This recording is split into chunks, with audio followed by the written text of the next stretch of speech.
Live everywhere. Daily Kos Radio on netrootsradio.com presents David Waldman, Kagro in the Morning Show.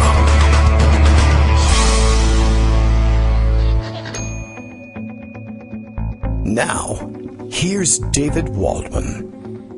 Hey, good morning, everybody. How you doing? It is Thursday, May 23rd, 2019. Time for another show, and I am reliably informed, at least that it's time for another show, by Bill in Portland, Maine, who tweets this morning, Daily Kos Radio is live now, so I guess I better start. Today, Kagro X, that's me, David Waldman, subverts your expectations. He types in all caps, and I know a guy from yesterday's show who's going to want to talk to you about that. Subverts your expectations by playing identity politics. Who would have guessed it? For the next 2 hours, he'll be broadcasting as Martin Van Buren, and why not? Franklin Pierce was busy, and so we'll pick up the mantle this way, and really, honestly, I've always kind of wanted mutton chops, so maybe this is a good idea. All right, thanks very much, Bill.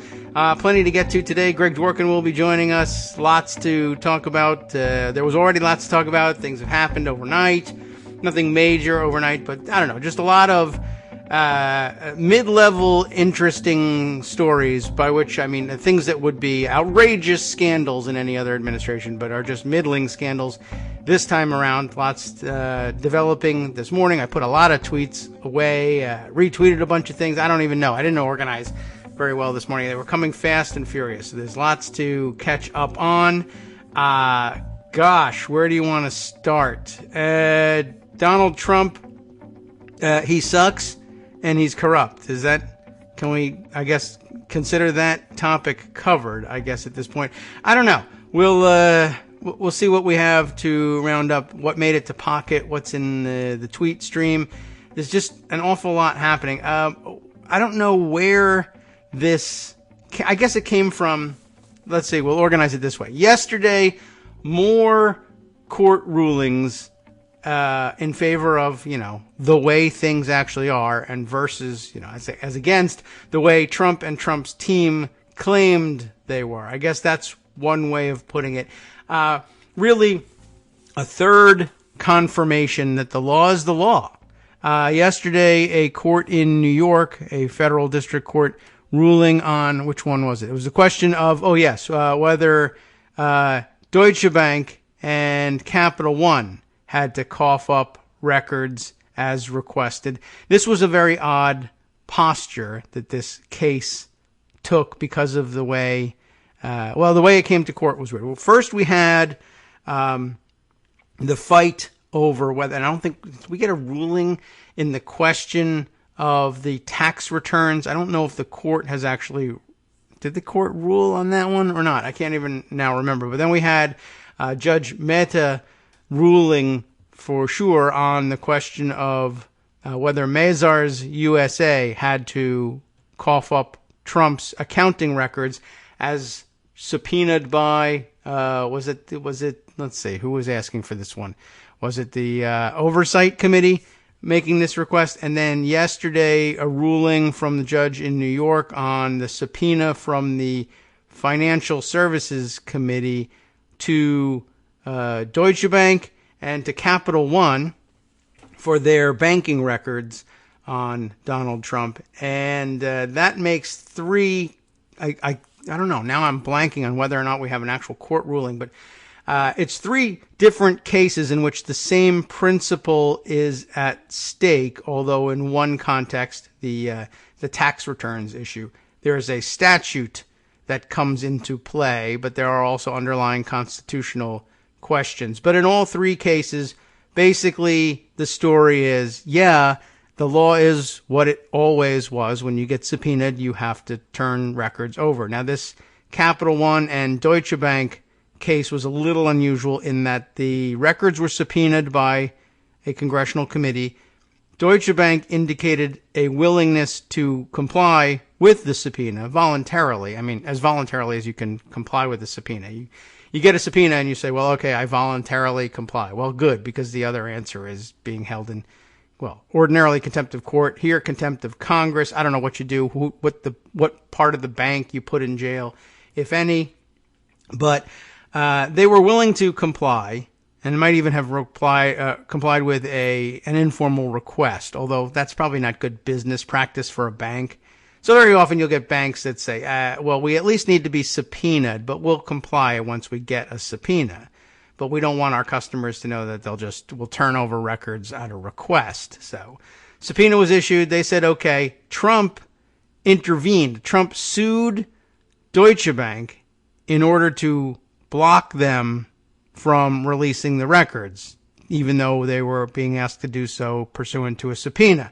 And they went and argued the same sort of thing that they've argued about with Mazars, who was not, I guess, complying. And Mazars, I guess, was fighting the subpoena, and the judge in that case said, no, you got no grounds for doing that. The legislature has issued a valid subpoena. They played around for a little while with the concept of legitimate legislative interest, but Judge Mehta, as we discussed the other day, basically left it right where I told you he'd leave it. If to the extent that you need to state a legitimate legislative interest, the statement of interest will be enough. I will not look any further into it. Did the legislature express an interest? Yes. Well, then it's legitimate because the legislature did it. I don't look at it. It's not the court's role to look and evaluate how legitimate it is. That's not to say that future courts couldn't necessarily if there were some other extenuating circumstances. That comes up later, perhaps, in our discussion of things that happened during the day. Same thing, though, in the banking case. They basically said, yeah, the Trump intervention here has no bearing on anything. You're a third party to this, for one thing. And for another, the law is the law. You got a subpoena, and yeah, you got to comply with it. Although here, the ruling was you can comply with it because it was a slightly different question. Trump was intervening to claim that the bank was prohibited from complying, and the answer is no, that's not true. That's never been true. And so yesterday, as part of the big game over whether or not the Democrats in Congress are doing it right, or taking too long, or moving too slowly, or are they playing a deliberate game, or are they lining up all their ducks in a row? Still an open question. Successes were had in court, and the Pelosi side of the equation was pointing to those successes and saying, see, our strategy is working. Others saying, why are you bothering? Why don't you go directly to inherent contempt? And there's just going to be that tension between people who want to do things deliberately and people who want to jump ahead. And, they may both be just as valid, and they may be both just as valid in the eyes of a court, but essentially it comes down to a personal preference, colored to some extent by experience in the legal system, I'm sure. In the middle are the grounds for saying, yes, I understand that you want to put such a case together, but do please understand that as fabulous as it is to have a success, you are 5 and going on 6 months into the process, at which point, A, though you have won in court, you do not have the information that you asked for, and B, you have, congratulations, the success is it took you 6 months to get a court to affirmatively state that, yeah, the law 6 months ago is the same as the law today. So that's awesome. So it's not necessarily a huge step ahead, but in the public eye, there is, of course, the optics of having a federal court say, no, Donald Trump is very, very wrong, and we're going to have that information turned over to Congress. And now everyone will start that clock and begin to wonder when that information will arrive. Of course, now we go on to the appeals, and it could take another 6 months, another year, but now is when most of the country wakes up, sees the headlines, and starts tapping their foot, waiting for the information. So that clock begins now. Could have begun earlier, maybe, but it starts now. Greg Dworkin started 5 minutes ago, but I ate up part of his segment. Good morning. How are you? How was your day? It was great. I wish World War II would have started earlier, and then maybe we could have gotten that done with, with less, tragic consequences. Yes, but they should have combined moves slowly, and things have to come to a head, and they happen the way they happen. Right. We should have simply, they should have pushed back the assassination of the Archduke Ferdinand 30 years or so and combined the two wars and done this a lot more efficiently. That's what I say. Trump's Want to bring the cases at the same time. Yeah, but that happened first, so don't go messing with the time stream. You know what happens there. I met myself. Check with Dr. Strange first. Yeah, I'm disappearing from my Twitter avatar photo. I noticed. Okay. So I was looking at the New York Times website this morning. I'm sorry. It says, I sent you the picture of how it looks. Okay. President Trump's financial secrets move 2 steps closer to becoming public. A federal judge ruled against a request from President Trump to block Deutsche Bank from complying with congressional subpoenas seeking records. The interesting thing there is that they also refused to stay that ruling. Yes. And then I think Deutsche Bank said they're going to do it. And I think Mazars said that they're going to do it. Yet at the same time, there'll be those appeals, and then you could drag those out a little bit. So, yeah, you have the 2 separate tracks. You see the public hearing that there may be some smoke and who knows some fire where that smoke is, and you don't need to know the details. But from a procedural point of view, it's a very slow process, and as Armando pointed out on Twitter today, quite different in terms of a legal matter than arguing about the Mueller stuff and whether or not what's in the Mueller report is permitted to be seen by the public. Yeah. So lawyers may separate it, but the public hears, look, it's all corruption. I just want to know what's going on. That's true, and that finally some confusion between the issues might be of some benefit. A political benefit, absolutely. Okay. I'm going to make the technical point that one side is a series of legal issues that are this, and the other side is another series of legal issues that are quite different from that. Yeah, it's all corruption. You can't tell us that you're the most transparent administration in history, as you did the other day when Nancy Pelosi baited you. Yeah. And then have this stuff come out in the headlines on the same day. You look like a jerk. Yes, so there's 2 games going on here. We'll, of course, try and separate the issues as distinctly as possible so we can process them correctly, but that's because we have 2 hours to do it. Yeah, on the other hand, it's not so simple. Let me give you some examples of leading up to the whole major discussion of the day, which is impeachment. And this comes from Huffington Post. Kevin Ropelard and Amanda Turkle wrote this yesterday, and there's already been an update. National Democrats are set to help 2 abortion opponents win governorships.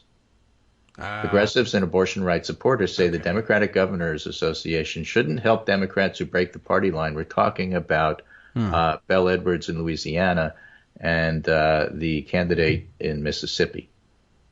Okay. Mississippi Attorney General Jim Hood. That guy. Okay. We all know him. Belle Edwards might win. Hood probably won't win in Mississippi. Mm-hmm. But do you, because they are conservative Democrats in conservative states, what do you do? Yeah. It's an ethical fight. It's a political fight. Narrell said, but what do you do? And so it's going to be an open question. Do you try to get your majority, even if you include blue dogs, or do you just cut them loose? As a general concept. And it's not a simple answer. And I don't mean to come here and say, well, it's obvious what you do. Other people come in and say, it's obvious what you do, not me. I think it's difficult. It's difficult decisions for Democrats. But here's another way it plays out. Sherry Bustos is backing out of her fundraiser for Dan Lipinski. The anti-abortion Democrat is facing a primary challenge. Okay. Interesting. Yeah, that is interesting. That is usually what happens is that for all of your political, moral, ideological concerns, if you're talking about an incumbent, we just go ahead and support him because that's the rule. Right. I mean, that is the rule. We all have problems. I mean, 99 times out of 100, that's what happens. This is the one time out of 100 where it's not happening. Yes. It's a sign of how abortion politics is shifting on the left post-Alabama and the broader pressure on Democratic leaders. So this just appeared in the New York Times with Jonathan Martin. Canceled fundraiser prompts question: can a Democrat oppose abortion? They do sometimes. They do sometimes, yeah. I mean, but that doesn't mean we have to support them. Right, that's true. Okay, but I guess the actual underlying question is, well, is that person really, truly a Democrat? Okay, I get it. I don't know.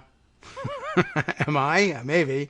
I don't know, but you're just going to see more and more of this, and that's what happens when you have a big party with a big tent. You're going to have these issues, and they're important issues to fight out and settle. Yeah, although I feel like we're seeing less of it, actually. I mean, what's that? I feel like we're seeing less of it. That is to say, fewer and fewer you can name of them. those kinds of Democrats. But you can count them on the fingers of one hand in terms of the issues that are coming up, but they're very, very public issues.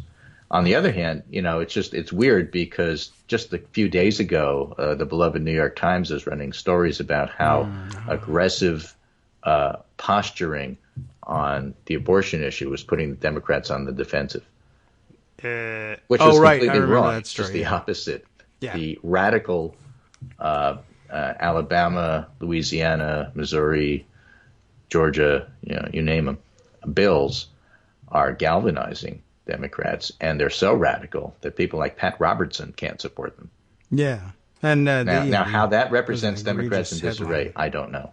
But I'm not the New York Times. Right. It was horrible, and especially since the actual focus of the article was how their measures were so extreme that they were losing Republicans on them, and how that turns into Democrats in disarray.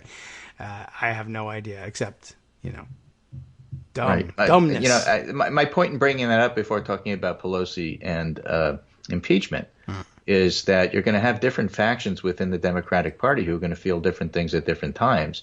Still be generally united, but that's probably the but only not. But as James Clyburn likes to say, we're united but not unanimous. I see. Okay, well that's like normal. Yeah, it is like normal. So it's neither surprising nor a harbinger of doom. It is what it is, and you're watching it play out on several different issues in the Democratic Party. But they're going to be united on opposing these abortion laws, and they're going to be pro-choice. And when it comes to impeachment, everybody agrees Trump is worthy of impeachment. The question is, tactically, how do you do this in a way that actually benefits you, the party, the country, and whatever? And to other people, that's not the question. The question is just do what's right. Well, doing what's right is rarely done in politics for that reason alone. Well, yeah, I guess that's true. I don't know if that's not necessarily good reasoning. It's just It's true. not necessarily good reasoning, but it's a historical fact. It's there. Okay. So what do you do? There was a piece in the New Yorker today that Armando hated, so I thought I'd feature. That sounds good. The political logic behind Nancy Pelosi's go slow strategy on impeachment. And by the way, will Armando be with us later today? I hope. Yeah, maybe. He attended a lot of this stuff in person. Yes, he said he's offering us a recap of CAP. So a recap of CAP. We would love to have a recap of CAP. The political logic behind Nancy Pelosi's go slow strategy on impeachment by John Cassidy that appeared in the New Yorker. John Cassidy. Yeah, and I highlighted this point, which I think is correct. Should public opinion move firmly in favor of impeachment, Pelosi would almost certainly move with it. Her objection is based on politics rather than principle. For now, she believes the wisest course is to let the existing inquiries play out while aggressively challenging the administration's stonewalling in the courts and amping up the messaging about Trump being engaged in a cover-up, which she did yesterday. She just basically said that, and Trump had pre-planned to lose his cool. Yes, whatever. Over this. Loses whatever. His spontaneous Rose Garden, get in here right away, reporters, I need to talk to you. Spontaneous moment was combined with pre-printed signs that he had on the podium about how this is, no collusion, no obstruction. Yeah. That's basically his bumper sticker discussion of all of this. Right. And the pretext for it is that Pelosi said that he was covering stuff up. And so he just ranted for a while about that. I'm a little confused about the chronology of things, but I understood that somebody was reporting that they had, in addition to the question of whether this was premeditated, they had the curtains drawn in the room where he was supposed to be meeting with the Democrats. Essentially, they figured so that the Democrats couldn't see outside that there was a press conference being set up, and that he was coming out to complain to the press while they were waiting inside. Oh, I think it was more along the lines of he didn't want more video of Nancy Pelosi taking him to the cleaners the way they did last time. Okay. I didn't know which the chronology. But anyway, what happened is that Nancy Pelosi and leaders were going to have a discussion about infrastructure, and Trump walked in and said that you said that I was engaged in a cover-up, and I can't deal with you. You have to stop all this stuff, or I'll never negotiate with you again. And then he walked out. Right. And, of course, prior to this comment that Nancy Pelosi made about being a cover-up, and, in fact, prior to the whole Mueller report investigation stuff, Trump had refused to negotiate with Democrats. So it's not like it was anything new. Nobody took that seriously. So he's not doing but any he work. Staged some stuff which really wasn't all that effective in regard to, the optics of looking like a ranting grandpa. Yeah, well, it didn't seem to work. Didn't seem to work. It was clear by the end of the day that Pelosi had the better of him in terms of the optics of this. She said he's covering stuff up, and he lost his school. Yep. So that's her goal, and she would like to do that more and more. Armando and I have been arguing about this online along with everybody else. Pelosi clearly doesn't want to start impeachment hearings now. That's obvious. Uh-huh. The question is, will she ever? And why doesn't she want to start them? And it's pretty obvious to me why she doesn't want to start them. She's hearing from the Connor Lambs and the Abigail Spanbergers in her caucus who are telling her our districts aren't ready. Mm-hmm. And so, okay, fine. If that's the case, why aren't they ready? Why aren't you out there as Speaker of the House and as representatives in your district, moving your district in the direction that public opinion should be? That is a good question.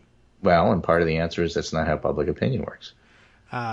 Because Nancy Pelosi is the leading Democrat. Remember Chuck Schumer? Nobody does. Because she is the leading public figure in the Democratic Party, she's the Democratic Party leader. But congressional leaders don't have the same ability to shape public opinion that presidents do. True. It doesn't work that way. And John Boehner found that out when he was Speaker. Every speaker finds that out. And the question there is, how much can Pelosi really shape public opinion, and how much does she need to follow a public opinion, and how much does she need to follow the opinion of her caucus? We've talked on the show for years about the fact that the major job of the speaker is to protect the members and get them reelected. And if that's how she sees her job, then you can bring in, but we have this constitutional crisis here that she has claimed is a constitutional crisis, and doesn't that override everything? And the answer is but only in a practical sense. It's still her job to protect her caucus. So how do you balance those things? And that's what we're seeing here, and it's not easy. No. And that's why, by the way, all of her challengers would have been a complete and total disaster. Yes, although some of her challengers are out there talking about it's time for impeachment, too. That's kind of funny. Well, of course. I wasn't but, expecting that, at the same time, they have the easy job. All they have to do is talk. Right. They actually do this and balance these competing things, because Democrats really do, and a lot of the country, maybe 40% of the country, 45% in some polls, see that this is a constitutional crisis and Trump should be impeached, and that's still not a majority. Mm-hmm. It's not a majority. Yes, well, true. I guess countervailing in all of this, it is interesting. I mean, your most vulnerable members are usually your first termers. Right. That's true. And so when you mentioned it, the Connor Lambs and the Abigail Spanbergers. That's why I named them specifically, not Dan Lipinski. Are out there saying, well, we ought to back off. The countervailing argument for it is, although, it's nice, you won your district, there's an argument to be made that you know your district better than anybody else around. On the other hand, there's an argument to be made that you have, quote unquote, known your district for about 15 minutes now, and I'm not 100% certain that you've got an innate better read on your district than anybody else. It's a great argument, but even better if than me. True. But even if I don't know my district, that's an argument for me to go slow until I do. I mean, there's a lot of reasons that people would feel a little pressure not to do everything right away. Yes. But, so I would say that falls under the category of why aren't you out there figuring things out or trying to move things? I mean, you could get out there and start talking about it, or you could be, I don't know, maybe they are, but I don't get the sense that there's a lot of town halls going on. What do you guys want to talk about? I'll leave the floor open and see if impeachment comes up. If it doesn't, it doesn't, but be honest. Right. Well, some of us make up our minds faster than others. I will say that. That's true. right? And so again, well, I don't know actually. This comes, and nobody is trying to defend Trump in this. The question is, what's the right tactics to get this done in the way that has the best possible outcome? And it's there's a lot of moving parts, and it's not simple. Right. By the way, we mentioned the issue with the tax returns and Mnuchin, which is still an open question. We mentioned the Deutsche Bank ruling. Yep. We mentioned the Mayta ruling, but also New York State is taking steps. The Senate there passed a law, I guess it's up for Cuomo to sign now, that allows state tax returns to be seen by the Congress. Yeah. Interesting. And whatever's in the federal returns is likely in the state returns because Trump's business is located in New York State. Yeah. New York City, in fact. So we'll see what comes of that as well. So you have all of these different moving parts, and Nancy Pelosi is trying to juggle them all. And, to me, it's a question of timing. I think that she really doesn't want to do this, but she's going to be forced to do this because I think the tides are going to force her. Yeah. Luckily, there's several escape routes available to her, like, sure, let's file a resolution that opens an inquiry into whether or not impeachment might be warranted, and do that for 6 months. And then when you decide that impeachment is warranted, then you can think about moving to impeachment slowly but surely. Right. So here's how the New Yorker, Cassidy, summarized it. Have faith in the courts. Have faith in process and impeachment only if absolutely necessary. That's Pelosi's position, and judging by what happened at the White House on Wednesday, it has Trump rattled. Okay. Well, which is true. It does have him rattled. Well, that's all he's got to do is rattle around. So might as well be rattled. I mean, that's what you're there for. That and playing as much golf as all prior presidents combined. Some non-impeachment stuff after the break. Okay. If you're interested, stick around. All right, we'll be right back in 2 minutes. Hi, it's me, David Waldman, your host for Kagro in the Morning, with a brand new interruption to say thanks to all of you who support the show. Remember when I told you that our average monthly donation was about $7, for which you were getting 2 great hours of news and entertainment 5 days a week, and how that came out to about 70 cents an hour? That's a pretty good deal, except it's wrong. The math actually works out closer to 17 cents an hour. It is hard to beat a deal like that, and even harder to send your kids to college on. Thankfully, Patreon.com makes it easy to make that work. Patreon, Patreon.com, is the simple, secure way to make recurring monthly contributions to support our show. Just search for me or the show name on the site, and they make it easy to crowdfund the show so that the power of our numbers can keep the show going for just a few bucks a month. Once again, thanks so much for all your support.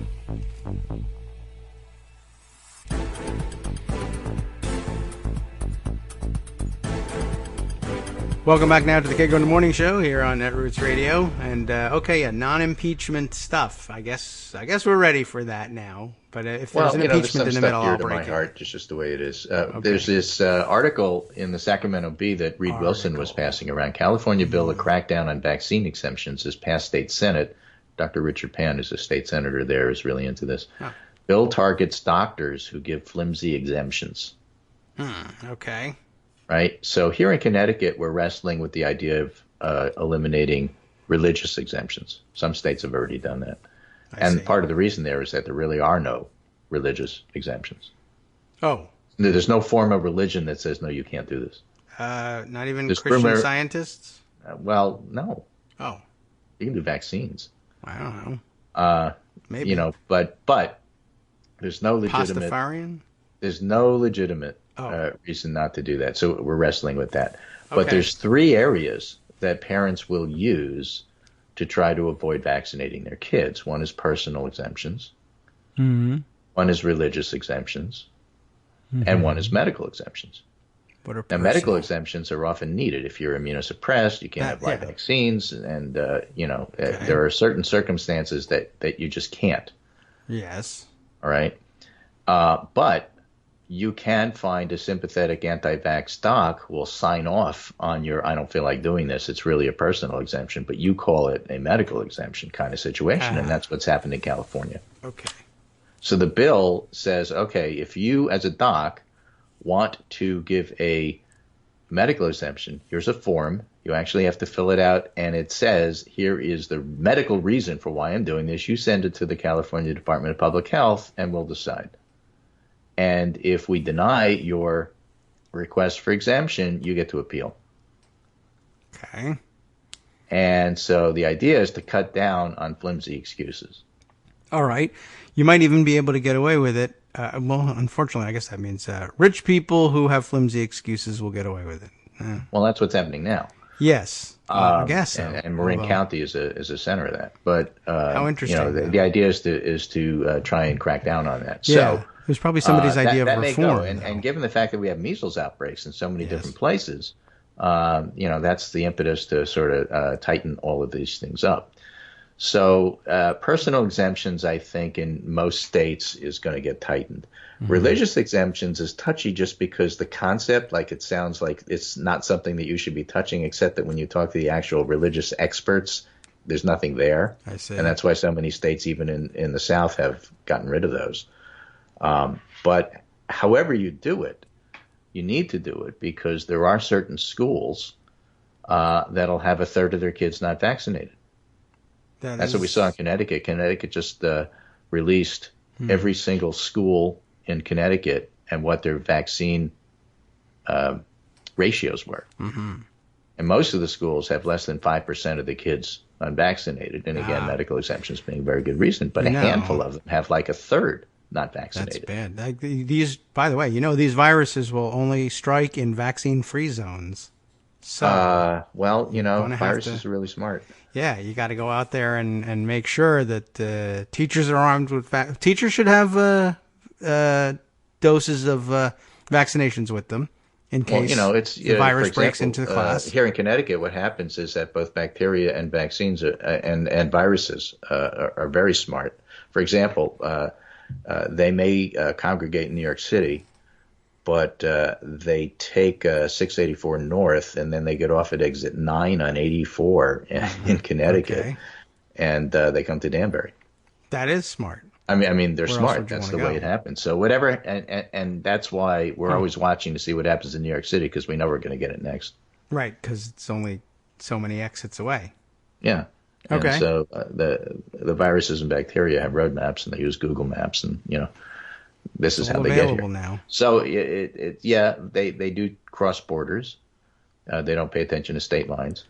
And it's important at the same time, since these are all state issues more than national issues, that each state do their due diligence responsibility. By the way, that California law is being endorsed by the American Academy of Pediatrics and the California branch as well.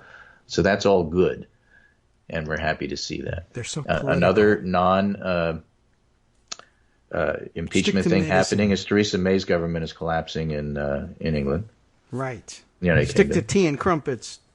I don't know. It was weird. I watched live Okay. Theresa May's plea, mostly to her party, the Conservatives, the Tories, about how she should have basically the same bill that was rejected 3 times, make a few tweaks, and then this time you should vote yes. That's okay. Right? Sure. And it was erudite, and it was she was very clear and concise in her language as she stood at the podium saying this, and one of the MPs in her own party behind her was making the throat-cutting sign as she was speaking. Oh. That gives you an idea how it went down. Well, yes. So the headlines today, Brexit, Theresa May's withdrawal bill delayed. The Prime Minister is continuing to face pressure from her own MPs to resign following her pledge of a new deal on Brexit. Her Commons leader stepped down on Wednesday. Cabinet ministers have also told the BBC that Mrs. May cannot stay in her post. And supposedly, as we speak, Theresa May is holding talks with ministers in a bid to stave off exit. Okay. The Conservative Party's 1922 committee of backbenchers has voted on whether to hold a no-confidence vote in her leadership if she does not set out plans for her departure by Friday morning. Okay. Right.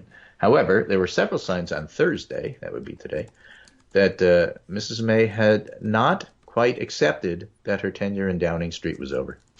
Ah, okay. Well, right? that's the way So it'll go for people. it's a mess. And Yes. Boris Johnson thinks he'll be the next conservative leader, and I guess Nigel Farage is doing a Brexit party, and it's not really clear what's going on. Ah, well, It's a it never mess. was. They need another people's referendum, and they're afraid to do that because they're afraid they'll lose. All right. Well, So we'll keep an eye on that. Closer to home, the Washington Post, in its infinite wisdom, decides to outdo the New York Times and decides that this is an issue. While teaching, Elizabeth Warren worked on more than 50 legal matters, charging as much as $675 an hour. That's the headline, yes. right? So while she was a law professor, she took a few side jobs. Yeah. Exactly. Why is this a story? I don't know. I think it's a story because she released this information yesterday, so they decided to write it up. Oh. But it's like, who cares? Like, she did work and then she was paid for it. Yeah. So, okay. I mean, I guess I don't know how to. I mean, I know how to feel about it. Not important. But Not important. yeah. I mean, I guess. So, I guess people are asking why the story, and I guess why is this a story? Yeah. And then the answer is because it's just new information. Well, right. I guess so. I mean, the journalist would be correct in saying, I don't know. Why did you give it to us then? Yeah, I guess. I mean, they didn't say, and that's terrible.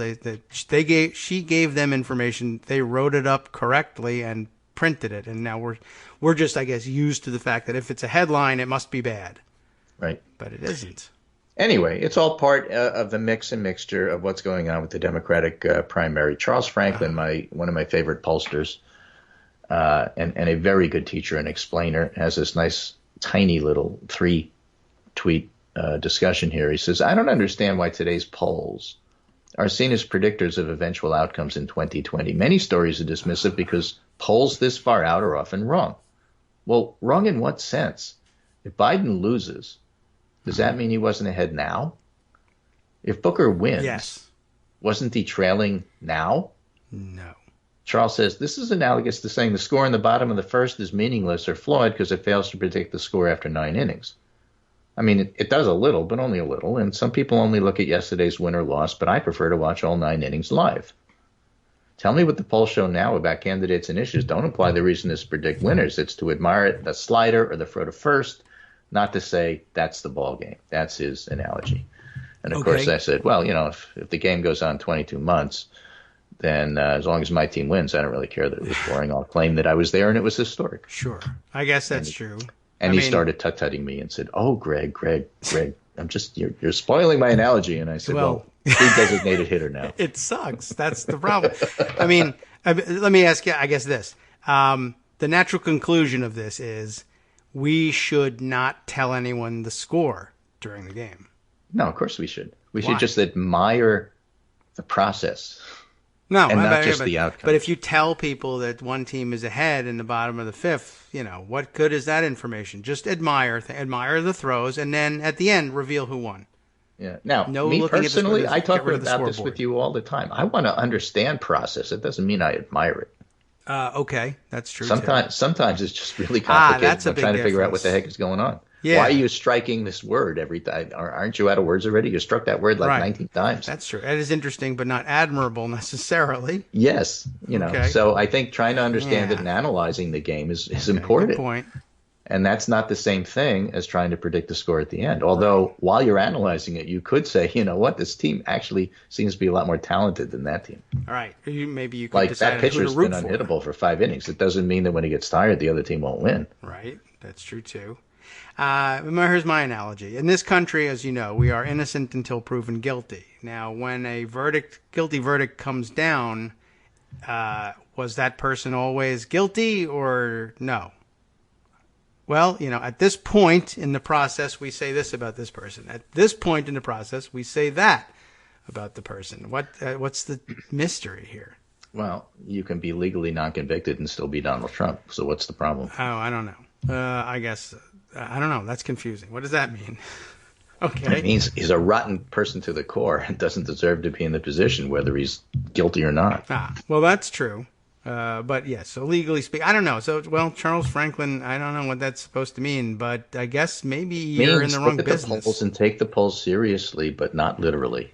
Don't assume that they are predictors of what happens later, but they do tell you a whole lot about what's going on now. So Simon What a Rosenberg strange has his own view. objection. Returning to what I think is the central political dynamic in U.S. politics today, Trump's historically bad poll numbers. Yes. In a new study, we found that U.S. presidents in post-war era combined, all the presidents, not just one, combined, they had 72 days at minus 10 approval. And Trump has had more than 700. Okay, that's of some interest. That's pretty impressive.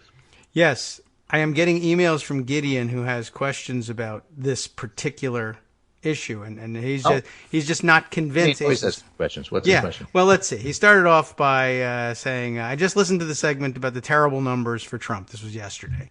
And it seems to be job approval numbers. Job approval numbers are awful predictors, he says, of votes. McConnell got 32% approval in 2014. It sounds like, Greg, he says, it sounds like you weren't citing any polling experts on this. You just noted that the number being bad and somehow jumped to the conclusion that it was terrible. And I was pushing back and saying, well, I mean, I think your whole segment yesterday was about one big difference is although high or low approval ratings doesn't tell you much, the coupling of high disapproval ratings and the will not vote for numbers was, I think, a historic difference. Exactly. And as you were just saying, the difference between the next tweet in Simon Rosenberg's tweet thing here is, a new Monmouth poll has a critical measure for any incumbent: vote for someone else in the next election at 60%. Few incumbents ever get up that high, as it requires a huge about face from many, many voters who voted for you. And ABC and Washington Post has similar numbers. Okay. What has to be freaking out Trump White House is that months of global saber-rattling, tariffs, border, and burying Mueller is driving his poll numbers down. He's seen a sharp decline in both Rasmussen, his favorite, and 538 in recent weeks. So no president at this point in their presidency has had the negatives Trump has now. It's unprecedented, and the disapproval is broad, deep, and intense. His slippage in Texas has been consequential, but he's also in really bad shape in Michigan, Pennsylvania, Wisconsin. There was a Trump scrambles to reverse Rust Belt slide, and then we had Trump's own pollster saying that he was trailing Biden in those states. Okay. So sometimes you can defy traditional political physics, but Trump today is in a place where very few incumbents have returned from. 2020 looks a lot more like 2018 than 2016. His grand political project has failed, and he and the White House know it. If things continue to slide for Trump or fail to improve, GOP establishment is not going to stand by and watch the whole thing go down. So how do things get better? Well, if the economy slows down, it's not going to help him. There's always the prospect of war. There's the known unknowns and the unknown unknowns. But right now, Trump is in trouble for re-election. I mean, that seems to be pretty clear. If Gideon wants me to cite polling experts, well, I talked about Jonathan Bernstein saying the same thing. He's a political scientist. And we talked about Simon Rosenberg is his own pretty decent something. Political expert on some things. He's not bad with polling analysis. Harry Enton, who is the person I cited with those numbers, is a polling expert. Okay. So I don't know what kind of expert you're looking for. Another one. One that agrees with me. Okay, well, no, but now he got names attached to it. I mean, it may be that he missed that or we didn't make the connection explicit, but now you have. Well, we're trying to argue on the logic of the data, not in terms of who the experts are. But there's experts and expertise behind the assertion that at this particular point in time, Trump's numbers aren't particularly good. Again, as Charles Franklin says, that doesn't mean that tells you what the score is going to be at the end of the ninth. You are not writing. But if you're looking right now, he's not in great shape. Okay. I mean, I think that's fair. And it's fair to say that people have come back from things, yes. But that I think the thing you pointed out right at the top of this segment, that U.S. presidents in the post-war era have spent, a total of 72 days at negative 10 approval, and Trump has just lived there. Yeah, it's 10 times that. 10 times the entirety he doesn't go of above that. And the number of people who are intensely opposed to him and refuse to vote for him is really unprecedented, and it's really hard to see how you win with those kind of numbers. Yeah, well, it's awfully hard to see it for a normal president. For a guy who won by, what did we end up putting it at? The number of vote, the actual number of ballots cast in those 3 states, what was it, 80,000 ballot difference, something like that? Yeah, half of that in Pennsylvania. Yeah, so where he trails Biden by 11 points right now. I suppose the combination of historically bad ratios, essentially, more, it's 10 times the rate of everybody else combined since World War II, plus having barely scraped by the first time. Okay, there's an issue there. But you were also very clear in saying this doesn't mean he's dead and you can all go have a party. Right, and it also doesn't mean that this predicts a landslide.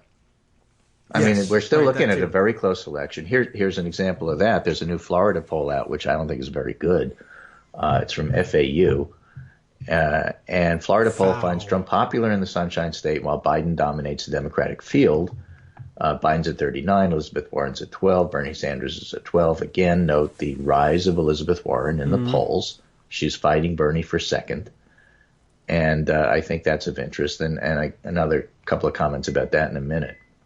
But in the head-to-head ballot test, Joe Biden and Trump are at 50-50. Bernie's 49, Trump is 51. The other candidates trail rather badly, 48-52. I mean, 4. 48-52 for Buttigieg, 48-52 for Elizabeth Warren, really? And 47-53 for Kamala Harris. So those are still relatively close. I don't like this poll because in this poll there's no undecideds. Oh. That's just ridiculous. Well. But it gives you a sense of where things are at, and I think it's reasonable to say Florida leans a little red, has a little pink tinge to it. It's not really a totally neutral swing state. Yeah, okay. And this poll kind of supports that, even though I wouldn't take the numbers as predicting what's going to happen at the end of the ninth. So, if you look state by state, Pennsylvania and Michigan are actually looking pretty good for the Democratic candidate, and Wisconsin's going to be tough. It just is. Okay. Armando points out this is always a bad poll. It's just they have lousy methodology. Okay. I agree. This poll is all over the place. But just the very fact that it doesn't have undecideds is at this particular point in time is ridiculous and shouldn't take it too seriously. Okay. Is even undecided in the contest between Buttigieg and Trump? I can't have that option? Well, you should be undecided. There should be some undecideds. Well, I haven't decided. I haven't cast my ballot. I'm undecided. I'm taking. Oh, by definition, because you haven't voted yet. Yeah, this is my Charles Franklin approach to polling. Oh, I'm undecided. Just watch the game. I haven't filled out my ballot. Go get some popcorn. Okay. All right. Here's an interesting set of tweets from Will Bunch. Will Bunch is a liberal columnist who posts at Philadelphia Inquirer. I like him a lot. Okay. And let me say in advance, he's an Elizabeth Warren guy. All right. But interesting points he makes here. It's time for some game theory on what's going on in the Democratic primaries right now. Okay, he does that tongue in cheek. Yes. Okay. Here's some caveats. I'm somewhat biased toward one candidate. That candidate is Elizabeth Warren. And my track record on predictions is as bad as any other political writer, maybe worse, he says. And if you shook me in the middle of the night and forced me to predict a nominee, in other words, if you made him not undecided, yeah, right, he'd probably pick Biden. Okay, that would be his guess. His guess as to who would win, not his choice. Right. His electability strategy of convincing Democrats he's the only guy, emphasis on the word guy, to beat Trump has been stunningly successful. All right. Right? Everybody expected Biden, everybody who wasn't a Biden supporter expected him to collapse and his poll numbers would drop 2 weeks after he announced. Hasn't happened. No. That said, a lot is going to happen in the next 8 to 10 months. And even if Biden doesn't somehow collapse, someone will emerge as the anti-Biden. Okay. As somebody covering his 10th campaign, I think he means 10th presidential campaign, not his 10th Biden for president campaign. This happens every time. Only one candidate has the path to be the anti-Biden in 2020. I mean, that's what happened with Trump, right? There was Trump and then the anti-Trump known as Ted Cruz. Yeah. So in the end, that's often what happens. And that anti-Biden in his mind is Elizabeth Warren. She's run a brilliant tortoise versus hare campaign, lapping the field with the policy ideas and proving she's plenty likable to everybody who's not a sexist. And guess what? She's finally moving up in the polls. We just sorted that not so good Florida poll, but there's other polls that show her pretty much fighting Bernie for second at this particular point in time. Yeah. As a snapshot. Some polls have Warren nearly catching Sanders for second place. He's making the same point, which will be a major tipping point, but she'd still trail Biden. To catch him, Warren will have to unite 3 disparate factions of Democrats. But you can do this in a way no other would-be Biden rival can. I'm not sure that's true about Kamala Harris. She can too. But here's what he says. Okay. The first faction is 2016 Sanders voters, a much more diverse group than the Bernie bro they're portrayed as on here on Twitter. These voters won't like establishment Joe in 2020 any more than they liked establishment Hillary in 2016. They'll vote for Warren if they see her as a better chance to block Biden than Bernie. Many already are. A Morning Consult poll showed with a small sample that Warren is already beating Sanders among Democrats who ID as very liberal. I've seen this with liberal friends who are Bernie 16 voters. The section faction is what I call resistance Dems. This is the cohort that's actively protested Trump, cares about the Russia scandal, heavily female. Many in this group see both Joe and Bernie as entitled white men leapfrogging qualified women candidates, and they're not wrong. Right now, the faction's divided among a slew of candidates, particularly Warren and Harris, but also Klobuchar and Gillibrand. Again, it's not hard to see these voters rallying behind an anti-Biden, and many in this group do not like Bernie. They like Liz. Well, they also like Kamala. Then there's the group that's been really decisive for Dems in 8 and 16, the large pool of non-white voters. Remember the great switch from Clinton to Obama in South Carolina in 08? There's an opening in 20 for Harris or Booker to do that. They could, but there's evidence it's Warren that's making inroads with African-American women, at least the activists and influencers for now, who like her policies such as free college and increasingly like her style. So think about it.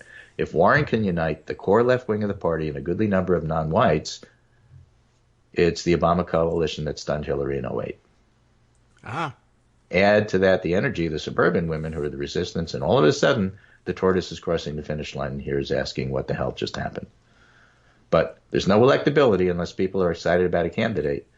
And so he sees Warren getting more the excited factor versus Biden. Even so though that's she the earned path money for her. once. That's how he lays it out. I don't know if that's the path for her, but I thought it was interesting the way he divided out the Democratic primary voters. Another way to look at it is, the 30% who are white non-college, the 30% who are white college, and the 40% who are non-white. And you have to win the majority of those factions as well. And it's hard for a lot of candidates to play to both college white and college non-white. Biden has trouble with that. He wins with non-whites and he wins with college non-college whites. He does okay with college whites, but if you win the majority in all 3 factions, obviously you win.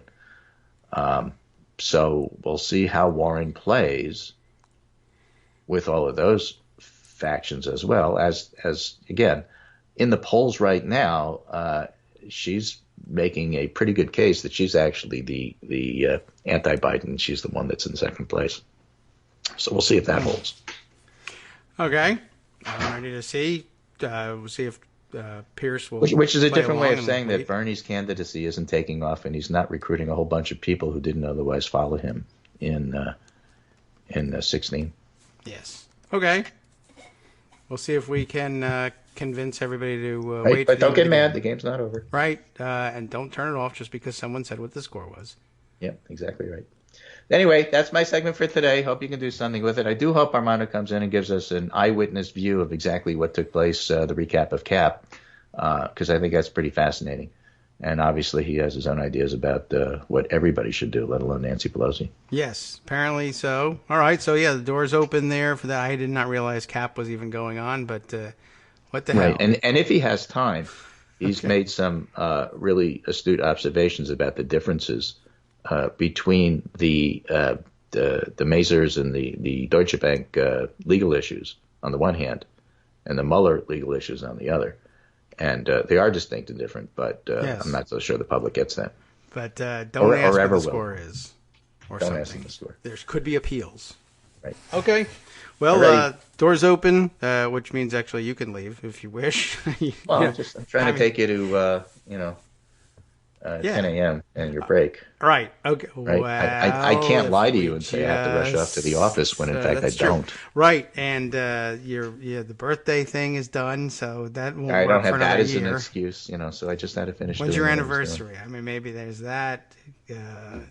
Well, Phases of the Moon. Mexican Arbor Day, maybe. I don't know. Yeah. I'll have to check my calendar. It has all that stuff. All right. Right. Well, thanks. I think we can probably make it from here, but Right. all And I hope I answered Gideon's question, I which was think a good one. so. Although he likes to continue to press, and that's why we Well, that's like him. good. So it gives He us always material asks to good discuss. questions. And in fact, There's if lots any of of your people- listeners yeah. want to Right. tweet us questions, you can use the KITM hashtag or just tweet directly to Armando because he doesn't Right. answer. He for is. everyone. That's true. Email works just fine. He emails me these questions. He's got a time zone issue, of course, being over there in Brexitania. So, which I guess is what they're Yeah, calling you know from what? now on. He should explain to us a little bit about what's going on there. He's more the expert on that. That's probably a good idea. Yeah. Well, I don't know whether he'd be willing to do that or not, but I'll ask him. I have a question for you. What do you think of Yeah, that? exactly right. All righty, take care, Very and good. I will talk to you on Monday. Okay. Take care, Greg. Have a good weekend. It's sure to be a crazy one.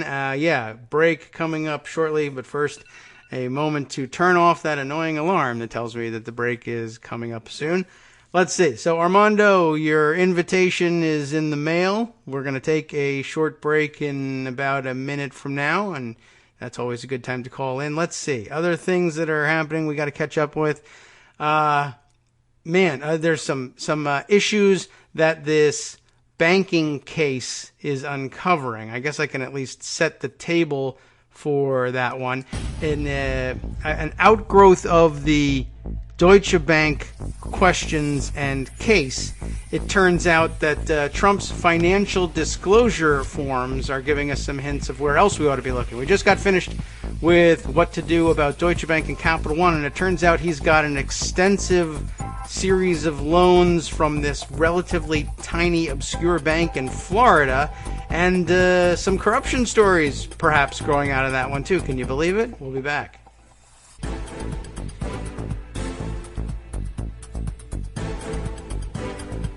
Welcome back now to the Kagro in the Morning Show here on Roots Radio. Okay, well, still waiting on Armando. No rush, Armando. It's okay. We only had that 1 minute break there. We can take your call at any time. That's fine. The rest of you, you're out of luck. One of these days, maybe in the distant future, we can open things up with. It would be amazing if we could get a huge production staff in here at some point, so we could open up actual phone lines and have people calling in willy-nilly, but at the moment I think it would create all kinds of havoc if we just used everybody had everyone have access to the same Skype channel or not, but who knows.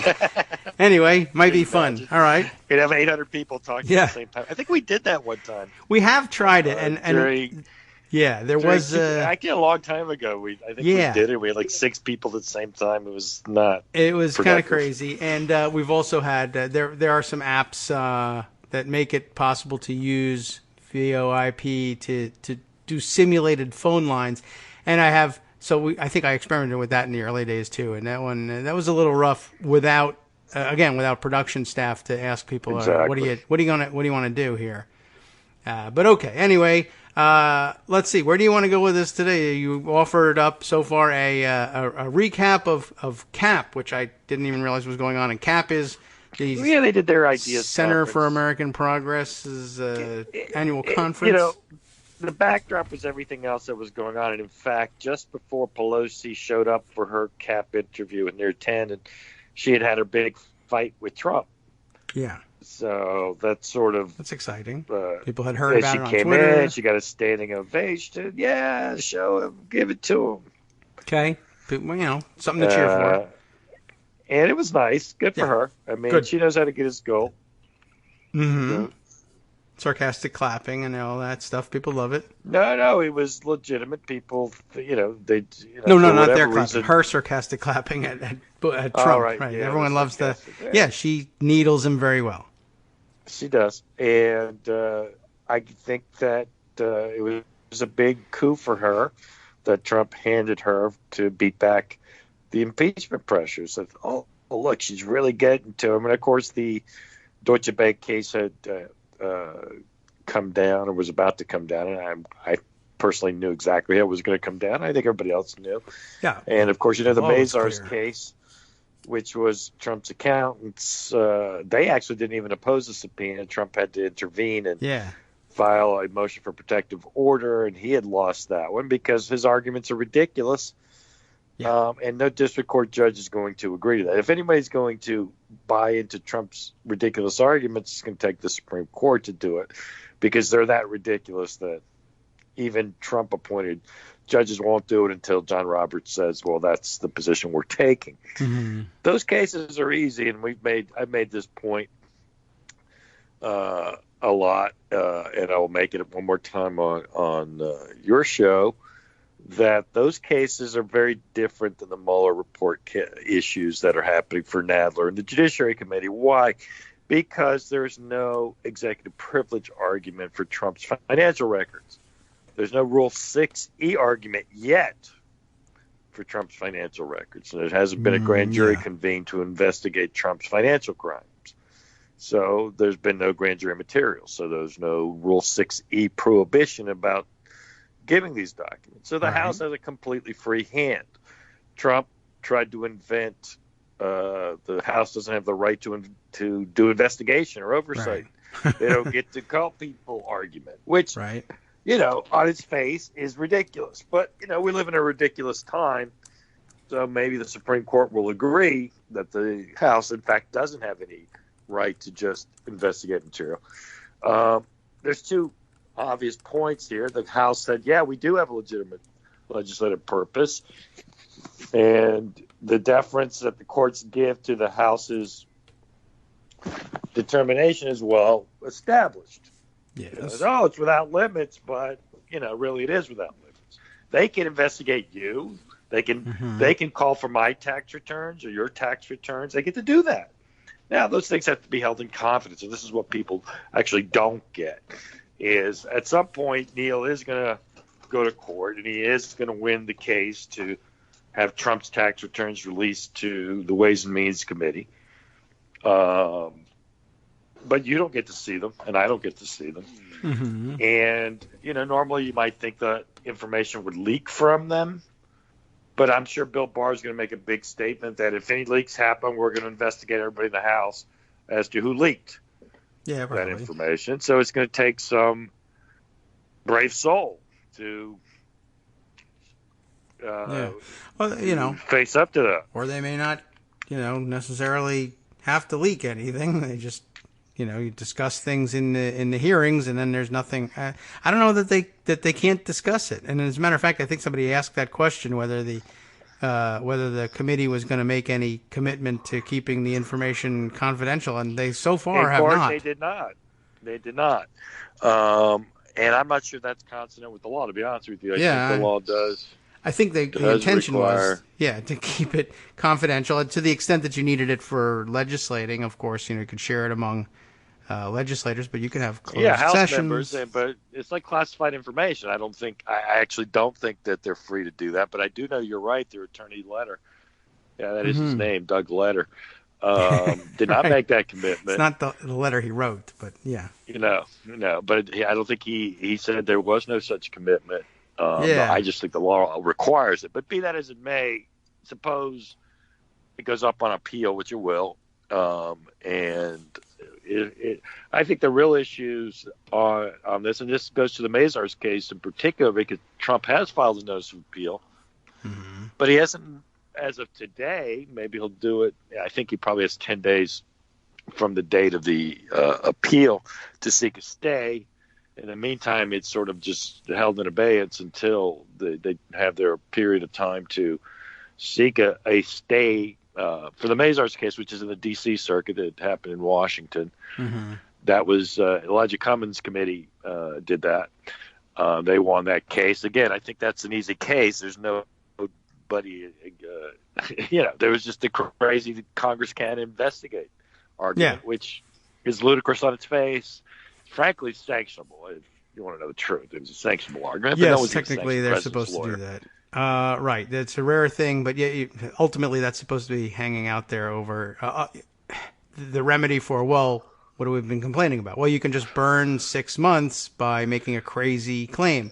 Well, you're supposed to be sanctioned for that. I'll be like a lawyer thing here for a second. The Rule 11, which is the one that sanctions parties and lawyers, says that you can't make a non-frivolous claim, but you can make an argument for a change in the law. Yeah. But Trump didn't argue that he was arguing to change the law. Yeah, he was. His argument was, no, this is the law, but it wasn't the law. So it actually should have been sanctioned. And if in any other case, any other lawyer would have been sanctioned. Yeah, or you can certainly wave that flag and warn them and say, a lot of leeway here because your client here is the president, but I wish the House's lawyer would have sent what's called the Rule 21 letter, a Rule 11 letter, which is you have a safe harbor that you can tell people to withdraw their. They have 21 days. If you say, listen, this is sanctionable, and if you don't withdraw this, I'm going to move for sanctions. That'd be fun. But they didn't do that.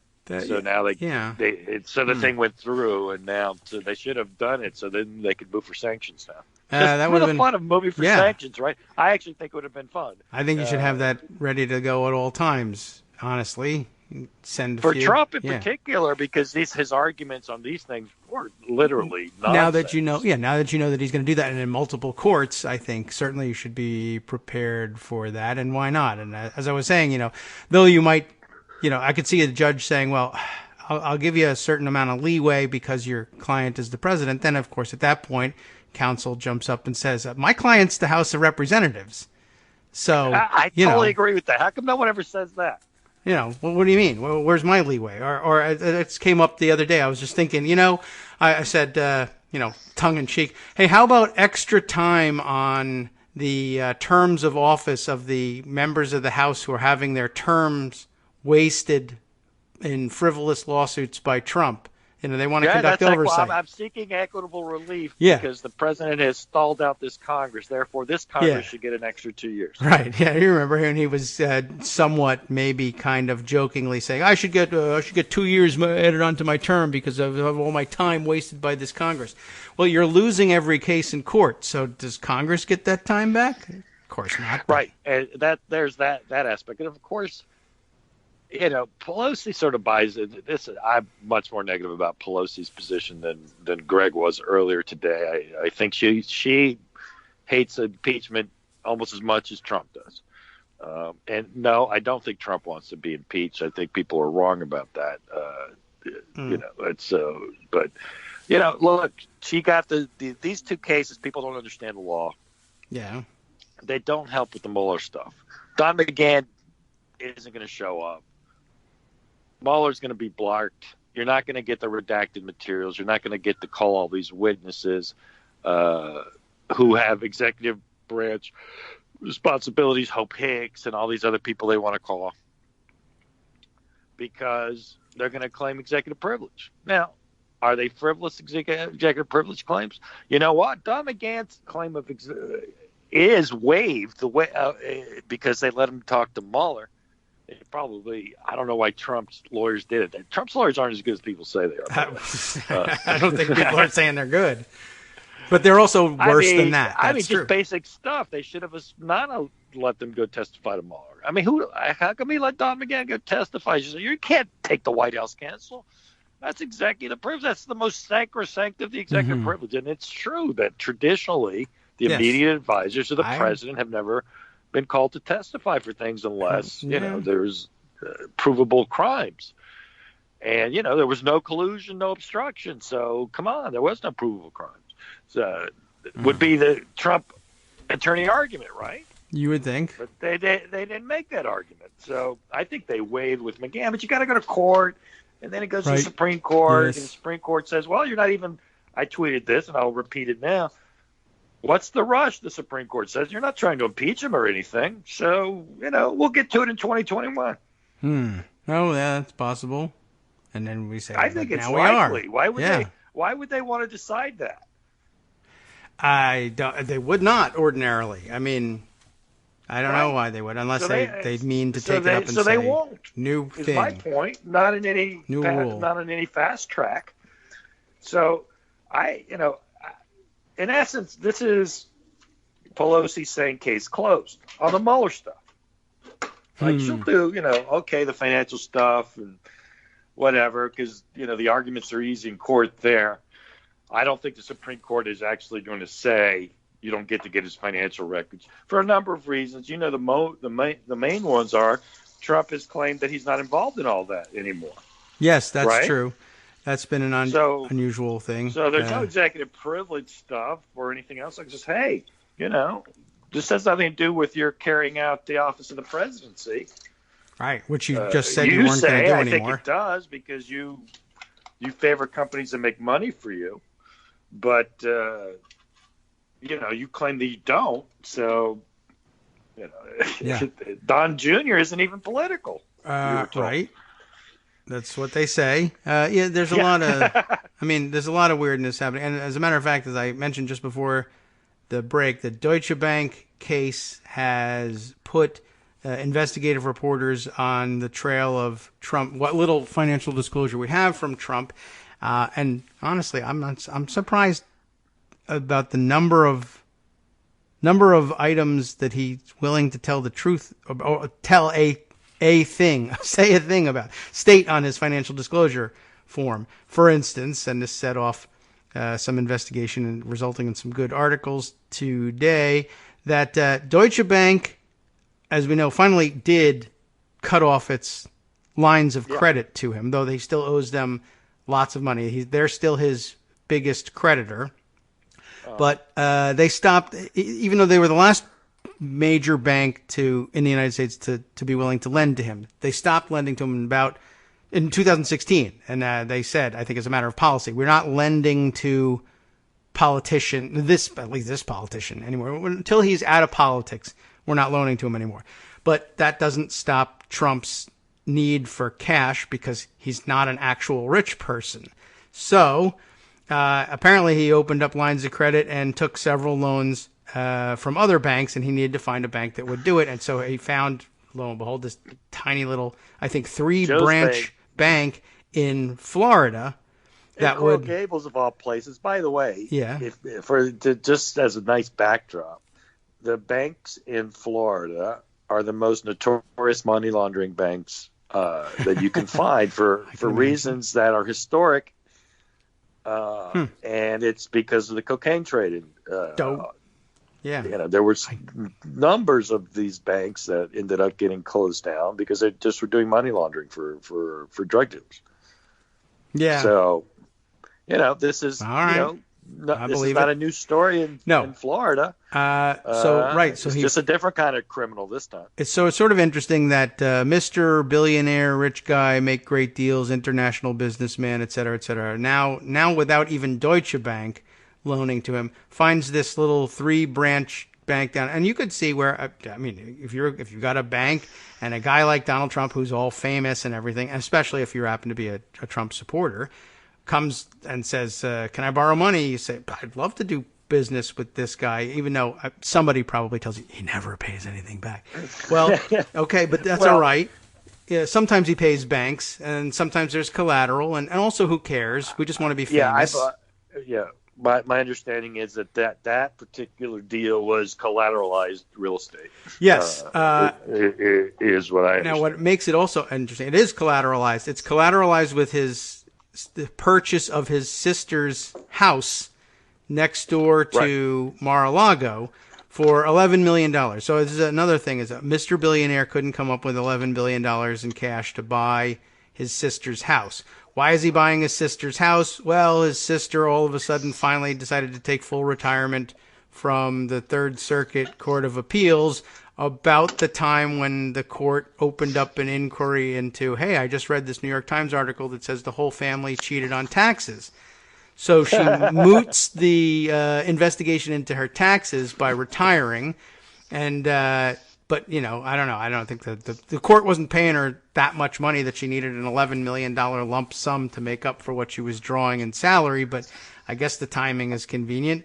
And so Trump decides to buy this house, which it might even be a decent business decision if the property abuts Mar-a-Lago, right? But he's not tearing down the house. He ostensibly Eric and Don Jr. and I don't know why Ivanka doesn't get included in this, get to use it as a vacation home, but they have no interest in using it either. So they're Airbnb-ing this thing to try to make the $11 million back. But a lot of good questions. What is a United States president who's supposedly a billionaire and who has supposedly separated from all his business ventures doing, seeking an $11 million loan at all, anywhere from anyone? Then it comes from, Pipsqueak 3-branch bank in Florida. But then Pipsqueak 3-branch bank in Florida's CEO lands on like a Fed board somewhere all of a sudden too. Like what? Right. Okay. I mean, you didn't have to do that. And you're just asking for an investigation. Well, what's interesting about that? I was about to say to you two things. If Democrats were Republicans in style, two things. Number one, obviously that bank would be treated like whitewater. Yeah. And there would be a million congressional investigations going on right now. Mm-hmm. The other thing that I think is actually more to the point, if Democrats or Republicans, who would be subpoenaed to testify about taxes? Trump's sister, the newly retired judge. I guess that's true. And here's the legislative purposes. Are the financial disclosure requirements that have been imposed on judges sufficient? Apparently not, because you can be a tax cheat and be a judge for 50 years. Yeah, I guess so. And you know what you do with judges who are lousy, right? Federal judges that commit felonies like this. Yeah. We can impeach her still, right? Oh, my God. Yeah, sure. Why not? Absolutely. She might have designs on future federal service for all I know. I doubt it. She's 70 as well. But my point is, if Democrats were as cutthroat as Republicans, there'd be a big fight about her subpoena right now. Yeah. How dare you? You're going after her family. Her family's a federal official. What can I tell you? To keep your family out of the federal government. She was in it before he was. I know. So she was cheating for longer. I'm just saying, listen, there's actually a legislative purpose. How did this tax cheat get to sit on the court all these years? Yeah. How many tax cases did she decide while she was cheating on taxes? Exactly.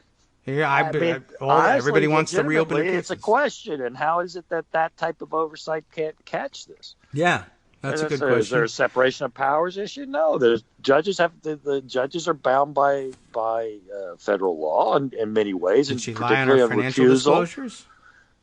I don't know. We got to open that up again. But apparently she's retired. Now, anybody who had your tax case decided adversely by her or a panel on her, she was on your appeal panel, reopen your case. Just file an appeal and say she should have recused from this or been in prison at the time.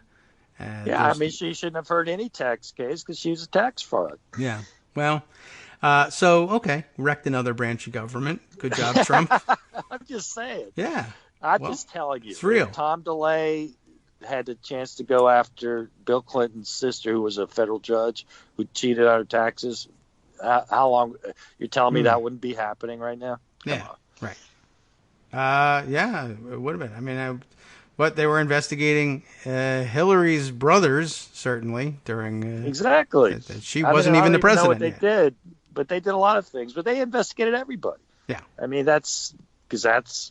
and they have, whether you agree with it or not, it's obvious they have the power to do it. That's why Trump's arguments are so ludicrous. Yes. And, of course, there was the famous, infamous line from his crazy press conference yesterday. I didn't see it, but I heard about this line. If they get to do it to me, they might do it to a Democratic president. Yes. Yeah. Oh, well, I mean, we can't let that ever happen.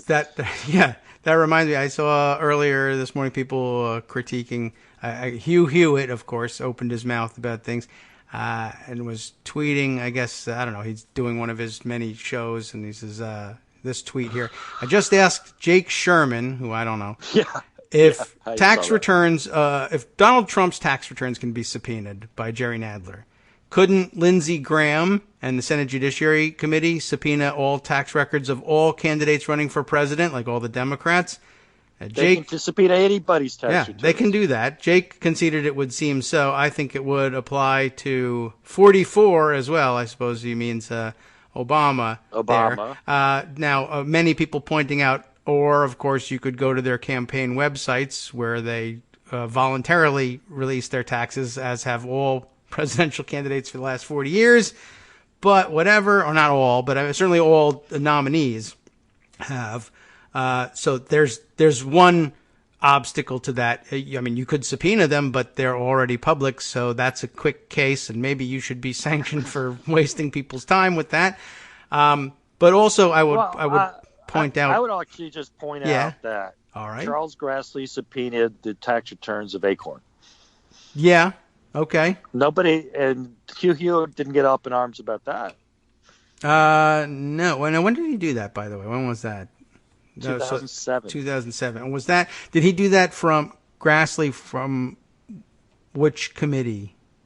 I think he was on Judiciary at the time, but maybe not. Because, or Finance, whichever had the jurisdiction. See, now there's one of the issues. So another answer, just because we love to give technical answers here. I don't know who Jake Sherman is. I should look that up. He's a bad reporter who doesn't know what he's doing. And he goes on Hugh Hewitt, and that tells you everything. I guess so. Who goes on Hugh Hewitt, for Christ's sakes? Now, I think that it's possible that they could probably subpoena those records from any committee. But I will just point out that, of course, Richard Neal ended up issuing a subpoena because they defied the statutory authority he had to get those records on simple request. But and everybody points to, look at the IRS code section 6103F, the 1924 obscure 1924 law that says blah blah. Well, there are explicit limitations to it. Getting tax returns by request is limited to the chair of the Committee on Ways and Means in the House, the Senate Finance Committee, and the chair of the Joint Committee on Taxation. So the straight up question that I think he was trying to get at, can't Lindsey Graham just demand all their tax returns? No, he can't, because it's not in the law. Could he subpoena them? Well, that's different. Possibly, but then so what? Yeah, I mean, I've had some people object to me, Democrats on Twitter, say, this is dangerous because couldn't Republicans just do the same? Yeah, they can, but they could have yesterday too. And David, they did. Right, that too. Acorn, they did it to Acorn. Yes, better point. So it's not a hypothetical. Right. They've done it. Yeah. And nobody went crazy. And the world didn't. Not only did nobody go crazy, Democrats said, Acorn, we hate you. You're a problem for us. We want it. We want that. Please don't hit us, Republicans. We hate Acorn too. Exactly. So could they? Yes. They could do Will it. we go in for it? You bet. That's true. Okay. That's weird. I mean, it's like, what are you talking? What world do you people live in?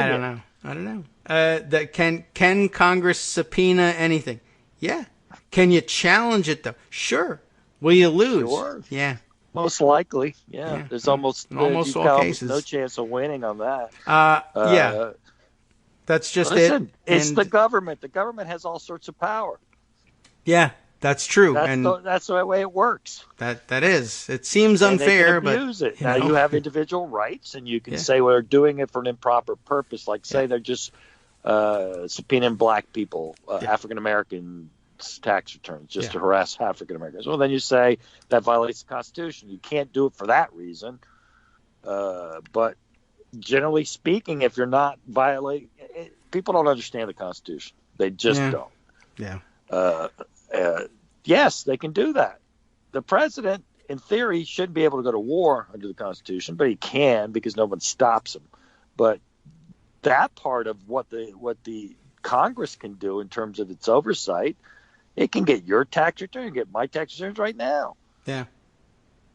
I mean, and that's do true. what with it? I don't know. In theory, they've got to keep it confidential. So, I mean, I don't know the exact restrictions, but I know this tax return stuff isn't quite as, they can't broadcast it to everybody. And of course, in theory, they could leak. Yeah, right? And of course, they could read it on the House floor and say, I have speech and debate immunities. Well, will they do that? Mike Gravel, I know did it, but yeah, there's a lot of things that they can do. The government is extraordinarily powerful. That's why there's a Bill of Rights and a large body of precedent. That's why voting's really important. Yeah, that too, and why the Supreme Court matters, because they're the ones that get to decide ultimately whether they're going to make new rules for this or not. But yeah, shouldn't surprise you that Congress can subpoena a whole lot of things and mess up your life pretty badly if you find yourself the target of some mean-spirited people. But you're not supposed to vote for those kinds of jackasses. But if you do... Or you're supposed to vote them out if they abuse their power. That's the theory. Not happening there either. There's an election. Yeah, right. Well, let everybody settle at the ballot box, which they never do. Okay, we'll be back in 2 minutes. Hi, everybody. It's me, David. Let's change things up from the old fundraising pitch for just a minute and talk instead about how you can be a part of our show. If you've got a smartphone or any other electronic recording device, why not sit down and record a segment for us? Read us an important article and give us your take. Read one of your own original essays, or even just give us your commentary on something you'd like to share that's important to you. Then send the file to me at kagrox@gmail.com, and I'll try and work it into the show. Short segments, a few minutes in length, are easiest to fit in. And of course, I can't always guarantee that I'll be able to play everything, but if you've ever shouted at your radio or TV about something you wish was being covered, here's your chance to change that. Make the show your own. Send your submissions to me at kagrox@gmail.com.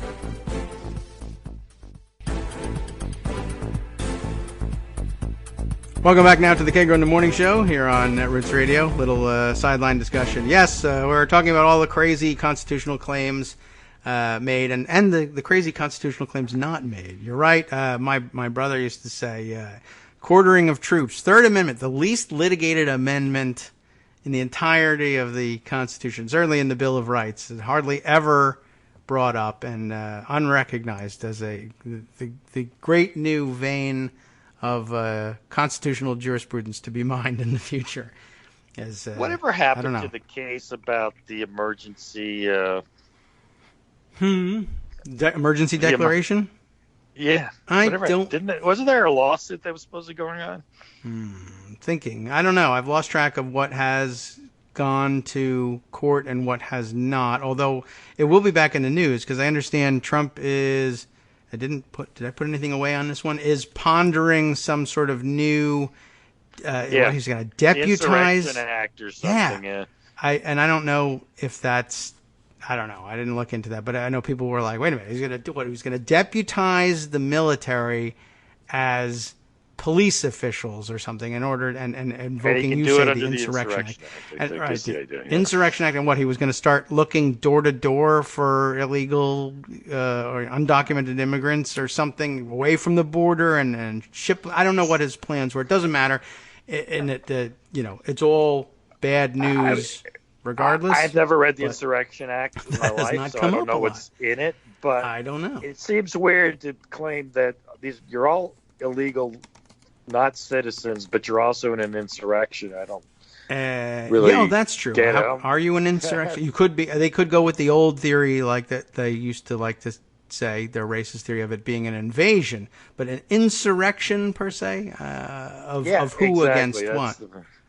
All right. Yeah, so, I mean, that's what I'm saying. So it just seems like cross purposes, I guess is what I'm saying. Yes. Well, it's all kind of crazy. Also, during the break, you were mentioning, what was it that people were saying? Oh, yes. You mentioned, the states also, Greg had mentioned this at the top of the show. States have great power. Greg had mentioned that New York State was considering or had finally passed onto the governor's desk a bill that would permit the Congress to request Trump's, or anybody's, I guess, New York State tax returns, which would likely contain the same information as the federal tax returns, if they're, I don't know whether the condition of the law is if they're unable to get the federal returns. I don't think the bill, it would be extraordinarily unwise for the bill to name Trump in particular, and I don't think it's necessary, but so that people were complaining that that was somehow unconstitutional.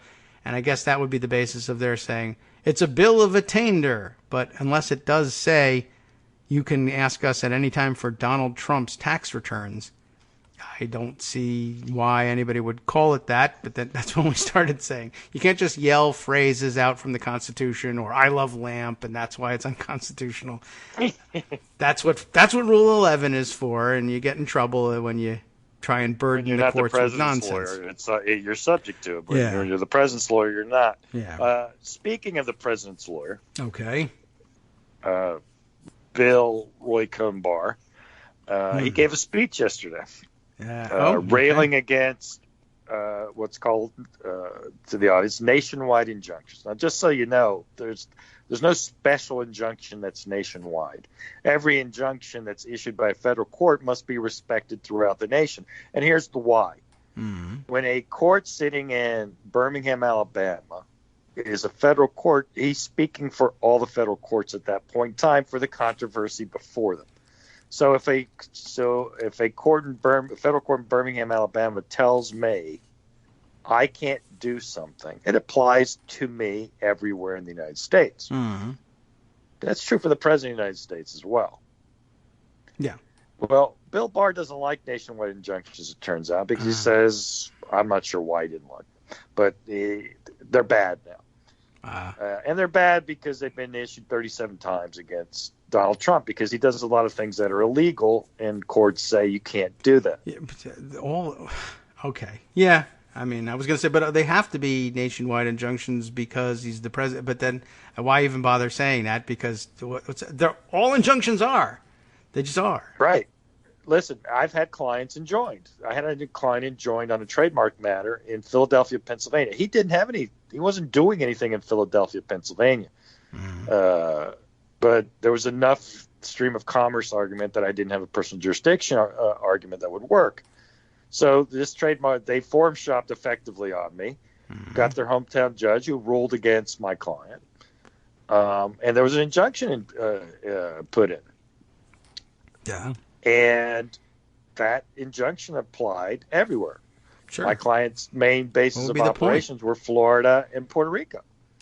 Can't think of a point. This judge in Philadelphia stopped my client from doing things in two completely different jurisdictions. But no, it's the same jurisdiction. It's the United States of America, because that's the jurisdiction of the federal courts. That's how every rule makes. So if the president of the United States is enjoined, as he was, from repealing DACA because he didn't comply with the Administrative Procedures Act or whatever, I forget what the exact basis was. Mm-hmm. But there was some federal reason why. He doesn't, if he doesn't get to do it everywhere except California because the court was in California. This is Barr's argument. It's simply bizarre. No one has ever invaded against nationwide injunctions before because it's a stupid thing to do. I mean, I was his idea that if he was enjoined by a federal court in Texas against repeal of DACA, that he could repeal it for every state in the union except Texas or something? Well, I mean, what happened there is he actually used that example, the crazy Judge Hainan, who actually, by the way, and Bill Barr didn't complain about this, issued a nationwide injunction against DAPA. I don't know if you remember DAPA. Is when Obama tried to expand DACA to include the parents. These acronyms. Okay, yeah. So, right, in 49 states it was still legal. No problem with a nationwide injunction. Yeah. Them. Remember, various states specifically asked not to be included in this because we actually intervened the other way. We were against what you were arguing. California, for example, said, "Do not end DACA for us. We don't want anything to do with that." Mm-hmm. And Hainan, the guy that Barr's pointing to, because Hainan, of course, said, no, Trump did it perfectly in DACA, so it's all good. But that doesn't matter because injunctions don't work the other way. So Barr's point is actually just stupid legally as well, because if a judge says, no, you're fine, that doesn't mean that because the other two judges said you were wrong. And their injunction says you can't do it. There's not an injunction that says, oh, you must do it, Mr. President. No, you're subject to all these courts. Now, here's a real example of what, if they were serious about this, is what they'd want to do. which is that, like you do in a criminal case, the speedy trial idea, you have to bring someone to trial in 6 months. Yeah. You could say, you know what, if there is a injunction against the federal government, that case gets fast-tracked and it becomes like a criminal case is in a district court. It's the first thing decided. Put everything aside, we're deciding these nationwide injunction cases first because these are, big things and whatever. But that's not what he proposed. He's like just being a completely irresponsible person attacking an independent judiciary. Instead of giving a concrete, if he thinks it's a real issue, the proposal is easy. Fast track these things so that, and say circuit courts have to decide those cases in 3 months or whatever you want to say. Okay. I mean, if they were serious about it, but they're not serious about it. This is why Bill Barr is, I think, already qualified as the worst attorney general in history. That's above and beyond Alberto Gonzales, which is I think tough. He is worse than Gonzales, and yes, Gonzales was terrible. For a number of reasons. Similar Same reasons in some respects. Right. Just hit me like, okay, you're talking. It's the same thing. He just made up standards and announced them as true, and they weren't. Right. So the idea, the difference, I guess, is as bad as Bush was, Trump is worse. So that's why Gonzales is not as bad, I guess, as Barr is. But Barr is also bad because I like Marcy Wheeler's theory is that, he's been out of government for 20 years, just fiddling around. And he went to an office and got a little stipend in one of those conservative welfare programs. Yes. And all he did was probably turned on Fox News and watched it on his TV all day for 20 years. Yeah. He'd go to his office, watch Fox News all day, then go home. That's his continuing legal education. Yeah, exactly. CLE. So Steve Doocy says, there ought to be a law. All right. There ought to be. Well, now I'm the Attorney General. I'm saying there is a law. Yeah. Wow. Okay. Well, yeah. They were very similar. I mean, I'm just thinking of Alberto Gonzales saying things like, the federal courts shouldn't be able to overrule us on national security issues. They have no jurisdiction. No. Geneva Conventions don't apply. There was a torture statute. The Geneva Conventions are codified in the United States law. So it was the most basic thing. Plus, he's really not very bright, Alberto Gonzales. That never helps.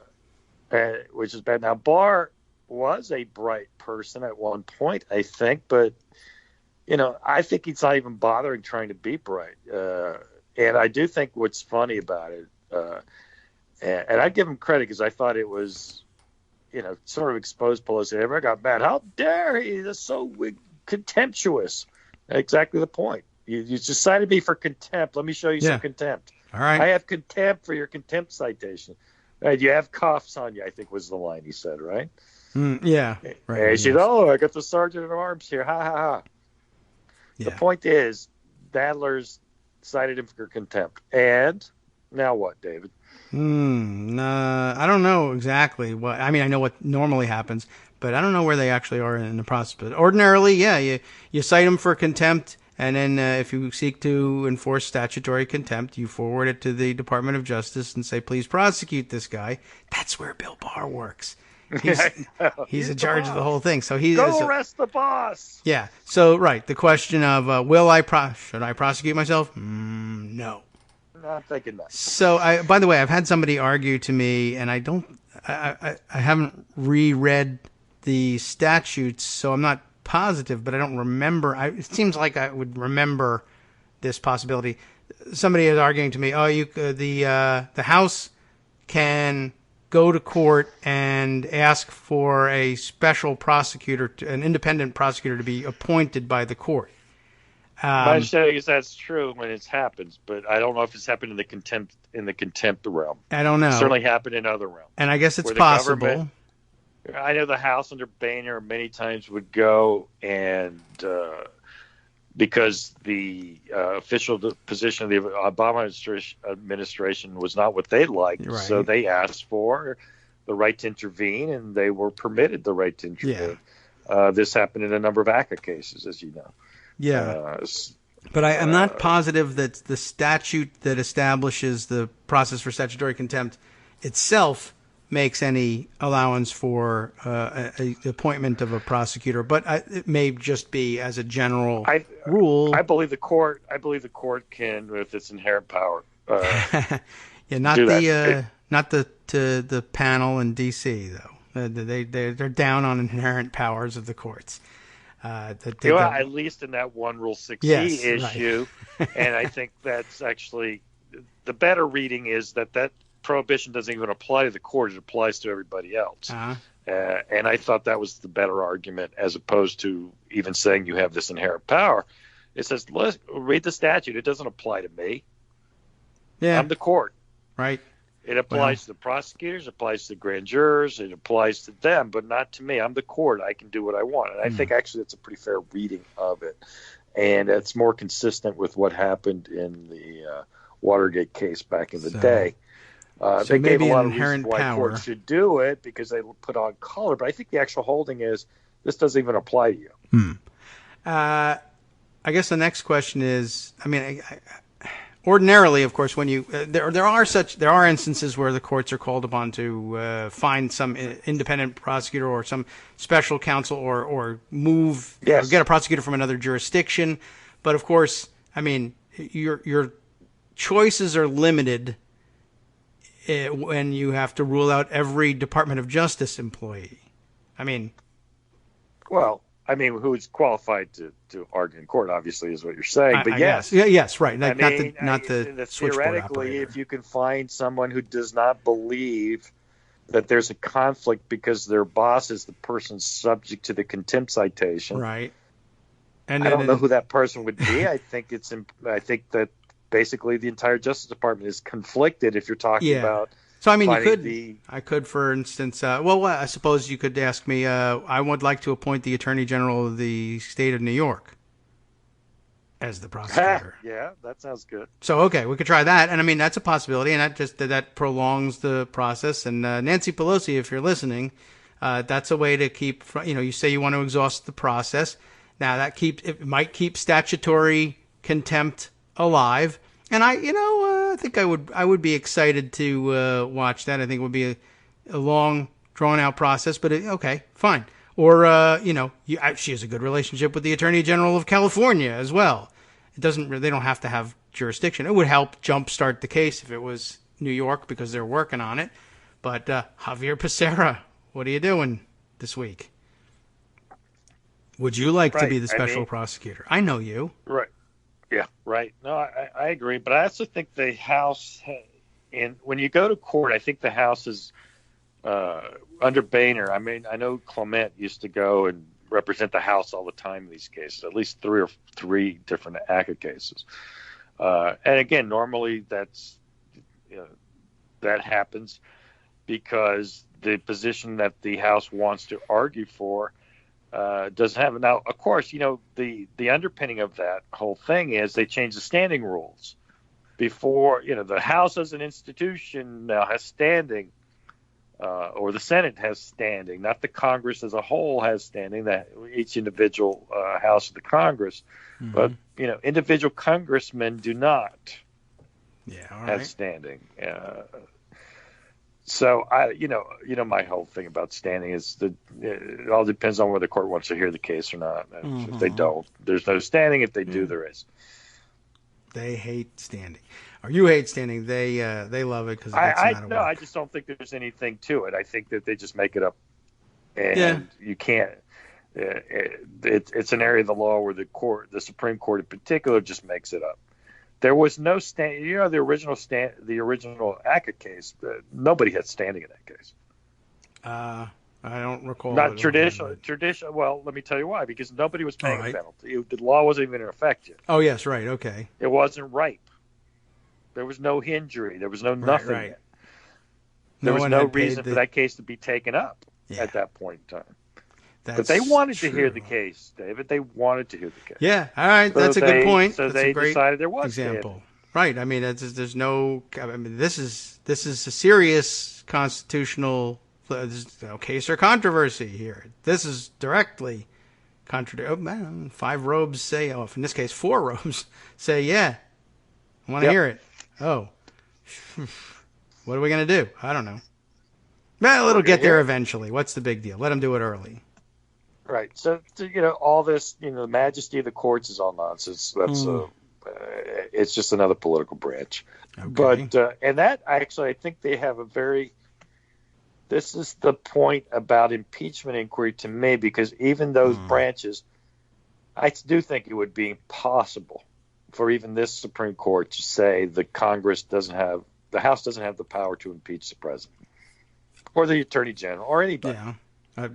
Right? You would think. And if I have the power to impeach, then an inquiry about whether I'm going to impeach is a legitimate legislative purpose. Right. And therefore I get everything I asked for. Your reading of it, unless your reading of it is the Congress has the power to impeach, but they must do so blindly and without basis. Oh, obviously, that seems there have been like impeachment inquiries in the past, so that would be overturning. There have been many impeachment. I mean, again, all those judges who got impeached. It's not just presidents that get impeached. A lot of times it's judges. Yes. Occasionally, a constitutional officer gets impeached. Right. So that just seems to me to be an impossible place for even Clarence Thomas to go to give you. It would just have to be to hell with it. We just say this. We just say this. There's no textualism or originalism. There's no ism that can be forwarded here. However, it's not to be used as precedent. Thank you. Well, Bush even v. that Gore. case, he's talking about Bush v. Gore, of course. They invented a constitutional doctrine. Yes, they felt which like they was had never to to do be that. imposed again, but they said it violated the Equal Protection Clause. Yeah.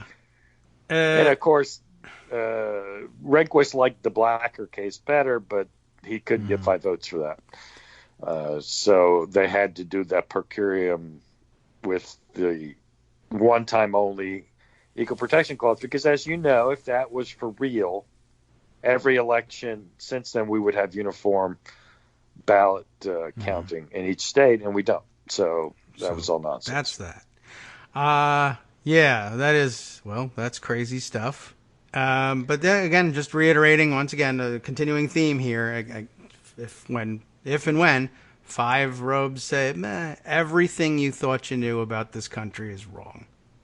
We just need it to be wrong today, and it's not wrong tomorrow in case you use it against us. They'll do that too. Yes. So, and they did do it. It's not like like you're predicting what will happen. They've done it. This keeps coming up. Yes, but with Acorn and Bush v. Gore, I'm not that imaginative. I can be, but I don't have to be. I'm just reading you history, things you forgot. But can I just tell you why just to wrap up my whole why Pelosi's wrong on this thing. Oh, I mean, she might be right on the politics, but she's wrong on the idea that this is how you're going to get your investigations done. Okay. If you really want to do them. Yes, you have to make the legal argument so bulletproof that the naked corruption of it all is apparent to everyone. And to me, the impeachment inquiry, again, there's existing case law, so that also matters a little bit. But it's in the Constitution. It's right there. There's no argument around it. Right? Yeah. So how are you going to say it? So basically, what court is going to say? No district court. I can't imagine a circuit court is going to say it.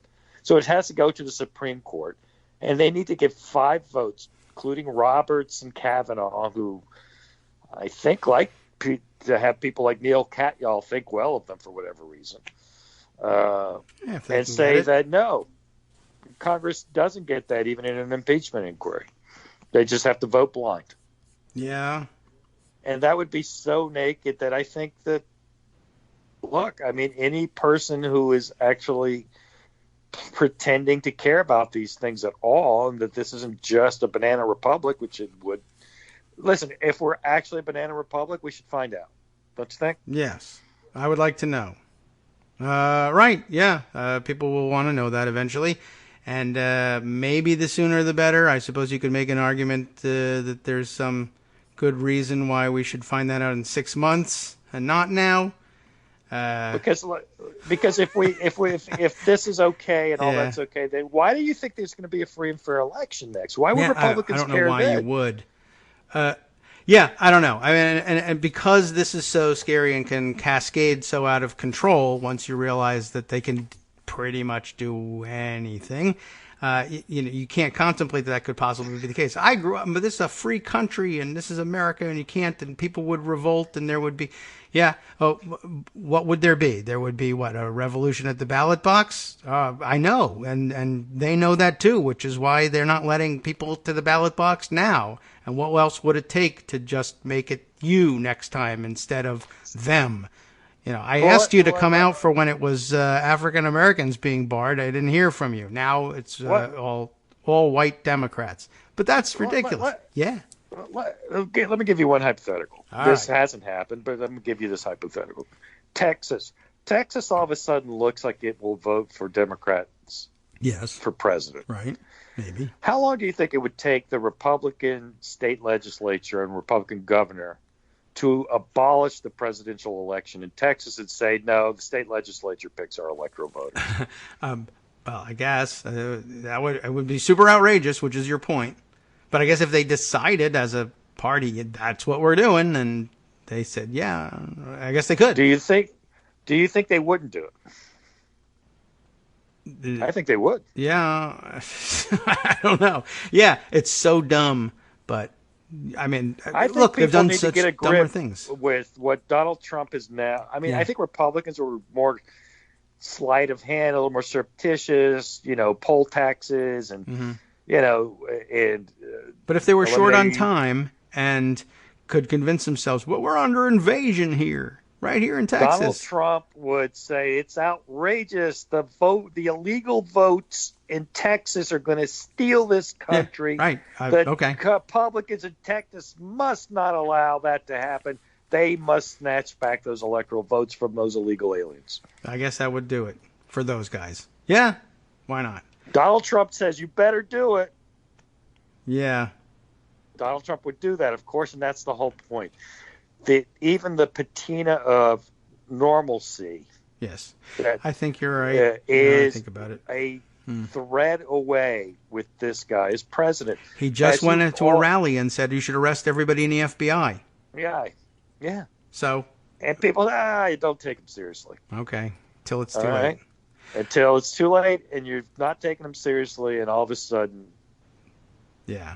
Donald Trump isn't per se some evil genius. He's just evil. He just wants what he's the ultimate gimmitarian with the power of the presidency behind him. He's too dumb to know when he's overstepped his bounds, and he wouldn't care anyway.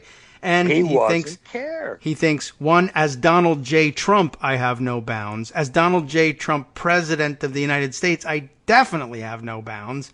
Do what I say. I'm right. I know what's good for the world, like Daenerys Targaryen. I know what's good.